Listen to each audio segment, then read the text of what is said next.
नमस्कार। सन 78 की बात है ये। और हम कलकत्ता गए थे। तब कोलकाता नहीं था, कैलकटा था या कलकत्ता था। हम लोग एक थिएटर फेस्टिवल में हिस्सा लेने गए थे और हमारा जो नाटक था उसका नाम था मदर। मैक्सिम गोर्की का उपन्यास है मदर। उसको बर्टोल्ट ब्रेख्त ने उसका नाटक बनाया था, उसका प्ले बनाया था। और एम के रैना के डायरेक्शन में हमारी पूरी टीम वहाँ गई थी इस नाटक को लेकर। सन 78 की बात है। कलकत्ता का सेंट्रल एवेन्यू है, वहाँ पर महाजाति सदन है, वहाँ पर हमें ठहराया गया था। हम रात को रुके, सुबह उठे तो देखा कि महाजाति सदन के सामने सेंट्रल एवेन्यू में कमर तक पानी भरा हुआ है। बरसात होती रही थी रात भर, लेकिन हमारे लिए नया तजुर्बा था कि कमर तक पानी भरा हुआ है। थिएटर फेस्टिवल तो खैर होना था, हुआ। उसके बाद पूना से, मुझे अच्छी तरह याद है, तब पुणे नहीं था, पूना था, डॉक्टर जब्बार पटेल का ग्रुप आया हुआ था, थिएटर एकेडमी। तो उन लोगों ने शुरुआत की, एक ट्रक लिया और ट्रक में थ्री पेनी ओपेरा है बर्टोल्ट ब्रेख्त का, उसका म्यूज़िक बजाते बजाते पैसे इकट्ठे करने शुरू किए ताकि जो बाढ़ कलकत्ता में आई हुई है, कलकत्ता वाले कुछ नहीं कर रहे हैं, पूना वाले जो आए हुए हैं उन्होंने पैसे इकट्ठे करने शुरू कर दिए। बहरहाल जो बात मैं कहने की कोशिश कर रहा हूँ वो ये है कि एक ही बरसात में, एक रात की बरसात ने कलकत्ता की जो म्यूनसिपल कॉरपोरेशन या म्यूनसिपैलिटी थी उसकी हकीकत खोलकर सामने रख दी। वही हाल इस वक्त हैदराबाद में हो रहा है। लगातार बारिश हुई, शहर की पोल खुल गई। हैदराबाद जिसे बहुत ही बेहतरीन शहर माना जाता है, उसकी असलियत सामने आ गई। तरह तरह के दृश्य आपने देखे होंगे, तस्वीरें देखी होंगी टेलीविज़न पर भी, सोशल मीडिया पर भी। आज जो तेलंगाना के मुख्यमंत्री हैं उनके बेटे के साथ धक्का मुक्की भी हुई इस बात को लेकर। और भी जो पूरे मतलब इस वक्त शहर का इंफ्रास्ट्रक्चर कुछ घंटों की बारिश में बैठ जाए एकदम, ये हैदराबाद में हो रहा है। लोगों की जानें गई हैं, कुछ लोग लापता भी हैं। बहुत तेज़ बहाव गलियों में देखा जा रहा है पानी का। एक साहब तो बहते हुए भी देखे गए पानी में। ये हाल सिर्फ हैदराबाद का भी नहीं है। कलकत्ता, हैदराबाद, मुंबई देख लीजिए। हर साल बरसात के दिनों में मुंबई का जो हाल होता है, हर साल वही बात होती है कि मीठी नदी की वजह से ये हुआ या कोई और कारण से हुआ, और सबवेज में पानी भर जाना। दिल्ली का हाल आपने देखा, इस दफ़े कनॉट प्लेस में पानी भरा हुआ था। माने 2-3 घंटे, 4 घंटे की बारिश होते ही शहरों की हकीकत खुलकर सामने आ जाती है कि हमारी म्यूनिसिपैलिटीज़ कितनी चुस्त हैं, कितनी दुरुस्त हैं, कितनी काबिल हैं, और किस तरह से उन्होंने शहरों का रख रखाव किया हुआ है कि 3-4 घंटे की बारिश में उनकी हकीकत सामने आ जाती है। वजह सीधी सादी ये है कि एक दफ़े जब कोई सरकारी नौकरी में आ जाए, वो हाकिम बन जाता है। और हम भी ऐसे नागरिक हैं कि हम उन्हें हाकिम मान बैठते हैं। हम अपने हक नहीं मांगते उनसे, हम उनसे जाकर सवाल नहीं करते।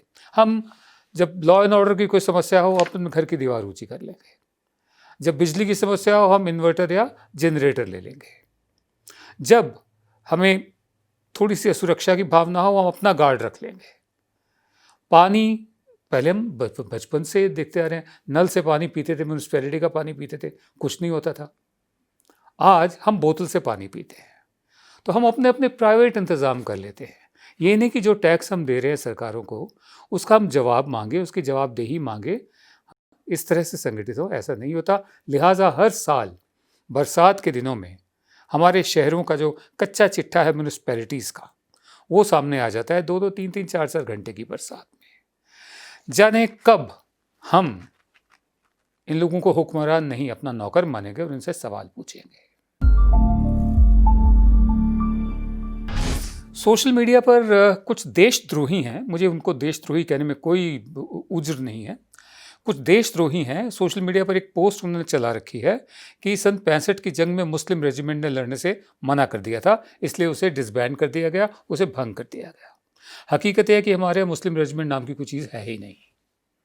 2013 में एक फेक अकाउंट था ये, उसका फिर से रिवाइव किया गया है कि मुस्लिम रेजिमेंट ने लड़ने से इनकार कर दिया।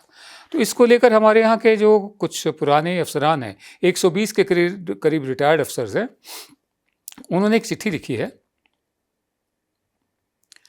जिसमें उन्होंने प्रधान सेवक को ये चेताया है, एहतियातन, मतलब एहतियात चेतावनी दी है, चेताया है, और कि राष्ट्रपति को भी कहा है कि इस तरह के जो काम कर रहे हैं लोग, वो पूरे देश में सांप्रदायिकता का, फ़िरका परस्ती का जहर तो घोल ही रहे हैं। साथ में जो हमारी फ़ौजें हैं, जो बिल्कुल अपनी धर्मनिरपेक्षता के लिए जानी जाती हैं, उनके अंदर भी ऐसा माहौल पैदा कर रहे हैं जिससे हमारी फ़ौज का जो मोरल है, जो उत्साह है, वो कम होता है। इनका कहना है, दिस लाई, ये झूठ जो है, चिट्ठी का कहना है, was being spread by forces inimical to our country and our armed forces which will adversely affect morale and national security. मतलब देश की सुरक्षा भी खतरे में डालती है, हमारे सैनिकों का जो जोश है, उत्साह है, उसको तो कॉम्प्रोमाइज़ करती ही है।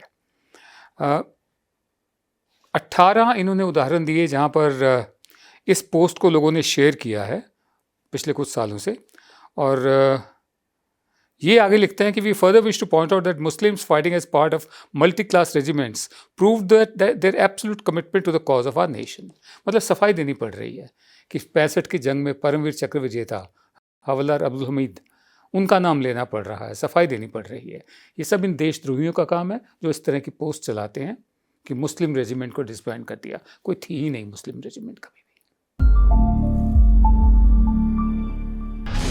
आजकल चर्चा चल रही है कि ज्वेलरी का एक ब्रांड है तनिष्क, जो टाटास का है, उसमें एक विज्ञापन उन्होंने दिया था कि किस तरह से एक हिंदू लड़की की शादी जो मुस्लिम परिवार में होती है, और जब वो माँ बनने वाली है तो जो हिंदू रस्म होती है उसको वहाँ उस मुस्लिम परिवार में पूरी तरह से किया जा रहा है। तो वो पूछते हैं कि आपके यहाँ तो ये रस्म होती नहीं है। तो जवाब मिलता है कि बेटियों को खुश रखने की रस्म हर घर में होती है। पहले हमारे विज्ञापनों में इस ढंग के जो गोल थे, ध्येय थे, वो ये थे, नेशनल इंटीग्रेशन के थे। इंटरफेथ मैरिज हो, इंटरकास्ट मैरिज हो, ये तमाम चीज़ें, इनको बढ़ावा दिया जाता था। जैसे कुछ साल पहले तक बहुत से लोगों को याद होगा कि ऑटो रिक्शा के पीछे तक लिखा रहता था दुल्हन ही दहेज है। उसके बाद जब से सास बहू वाले सीरियल आए, एक पूरा का पूरा फीमेल स्टीरियोटाइप जो होता है सास का और बहू का, उसको रीइंफोर्स कर दिया उन्होंने। लिहाजा अब क्या हो रहा है कि वो विज्ञापन हटाना पड़ा। मुझे समझ में नहीं आती कि ये हमारी इतनी असहिष्णुता, इनटॉलरेंस पिछले कुछ सालों में बढ़ी है, पहले नहीं थी। और वो नेशनल इंटीग्रेशन का गोल कहाँ गया? एक रूपता यहाँ नहीं थोपी जा सकती।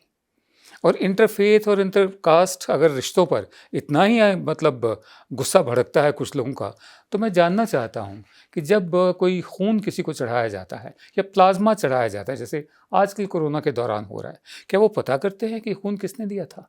खून मतलब देने वाले की जाति क्या थी या धर्म क्या था? सीधा साधा तरीका होता है कि अगर आपको खून चाहिए तो आपको डोनर चाहिए देने वाले।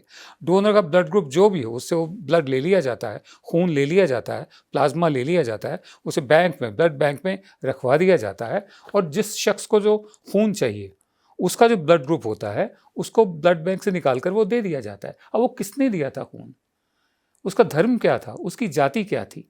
अगर वो भी लिखना शुरू कर दे ब्लड ग्रुप के साथ, तो क्या ये लोग खून लेना बंद कर देंगे?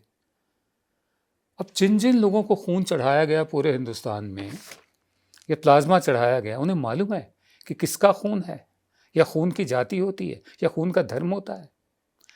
बहुत साल पहले अयोध्या में मैं शूट कर रहा था, तो एक मंदिर था, मुझे याद नहीं आ रहा नाम उसका, कनक भवन था या सुंदर भवन था। वहाँ एक मुस्लिम बुज़ुर्ग वो शहनाई बजाया करते थे आरती के वक्त रोज़। तो उन्होंने मुझे बताया कि जब मैं बीमार हुआ तो हमारे हिंदू दोस्तों ने खून दिया। अब मैं ये कहूँ कि मेरे अंदर हिंदुओं का खून बह रहा है? खून तो एक ही होता है ना, खून की कोई जाति ना धर्म होती है। तो जितने भी लोग ये एतराज़ जाहिर कर रहे हैं कि इससे मतलब भावनाओं को ठेस पहुँची है इंटरफेथ मैरिज से, इंटरकास्ट मैरिज से, मैं उनसे कहूँगा कि जब आपको खून लेते वक्त एतराज़ नहीं होता अपने लिए या रिश्तेदार के लिए, अगर खुदा न ख्वास्ता ऐसी ज़रूरत आ पड़े, तो क्या आप तब तो आप पता नहीं करते ना कि किसका खून है ये? ज़रा सोचिए, हम किस तरह का जहर फैला रहे हैं, और इस तरह के लोग जो ऐसा जहर फैलाते हैं वो सरेआम घूम रहे हैं।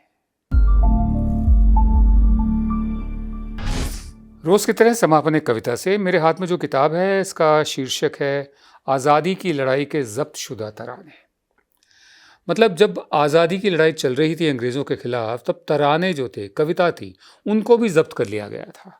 तो ये वो ज़ब्त कविताएं हैं जिनको बाद में हमारी सरकार ने निकाला। ये इसको पब्लिश किया है प्रकाशन विभाग, पब्लिकेशंस डिवीज़न ने। पहला इसका संस्करण आया था 1998 में, दूसरा 2013 में आया। तो इस सरकार ने किताब छापी है। इसमें जो इंट्रोडक्शन में लिखा हुआ है कि शहीद रामप्रसाद बिस्मिल ने बलिदान की भावना को इस तरह से व्यक्त किया था। वैसे शेर ये बिस्मिल अजीमाबादी का है, रामप्रसाद बिस्मिल ने यकीनन पढ़ा होगा इसे। सरफरोशी की तमन्ना अब हमारे दिल में है, देखना है जोर कितना बाजुए कातिल में है। उनके साथ ही अशफाकुल्ला खान ने देश की आज़ादी और खुशहाली के आगे ज़िंदगी को एकदम महत्वहीन बताया है और ये कहा है, वतन हमारा रहे शाद काम और आज़ाद। हमारा क्या है अगर हम रहें न रहें। ठाकुर रामप्रसाद बिस्मिल, अशफाकुल्ला खान, ये सब काकोरी केस में पकड़े गए थे, इनको फांसी हुई थी और ब्रिटिश हुकूमत जो थी वो कविताओं की इस आंदोलनकारी भूमिका से अपरिचित नहीं थी, ये किताब कह रही है। इसलिए उसने कविता समेत बहुत सारे साहित्य को जब्त कर लिया था और उनके लेखकों को, प्रकाशकों को भी जेलों में भर दिया था। उसने जनसाधारण को तरह तरह की यातनाएं दी, क्रांतिकारियों पर अनेक अत्याचार किए और विरोध व विद्रोह के स्वरों को दबाने का निरंतर प्रयास किया। तो आज़ादी की लड़ाई के जब्त शुदा तराने में एक ये कविता मैं पढ़ रहा हूँ, अज्ञात की कविता है, ये भी जब्त कर ली गई थी। इसका शीर्षक है दफ्तर की तलाशी। आजकल रेड्स और तलाशियाँ खूब हो रही हैं। दफ्तर की तलाशी, अर्ज किया है, अंदर की तलाशी कभी बाहर की तलाशी, अंदर की तलाशी कभी बाहर की तलाशी, ले लेते हैं हर रोज वो दफ्तर की तलाशी, ले लेते हैं हर रोज वो दफ्तर की तलाशी, रहती है एडिटर पे नजर उनकी हमेशा, रहती है एडिटर पे नजर उनकी हमेशा, बैठक की तलाशी है कभी घर की तलाशी, बैठक की तलाशी है कभी घर की तलाशी, अखबार को वो चाहते हैं बंद करा दें, अखबार को वो चाहते हैं बंद करा दें, मालिक की तलाशी कभी नौकर की तलाशी, मिलती नहीं पर्चों के सिवा खाक भी उनको, मिलती नहीं पर्चों के सिवा खाक भी उनको, लेने को तो ले लेते हैं भरे घर की तलाशी, लेने को तो लेते हैं भरे घर की तलाशी, हैं कान इस आवाज से मानूस कुछ ऐसे, मानूस माने परिचित, वाकिफ, हैं कान इस आवाज से मानूस कुछ ऐसे, हर वक्त सदा आती है दफ्तर की तलाशी, हर वक्त सदा आती है दफ्तर की तलाशी, मिलती नहीं पर्चों के सिवा खाक भी उनको, लेने को तो ले लेते हैं, लेने को तो लेते हैं भरे घर की तलाशी। नमस्कार।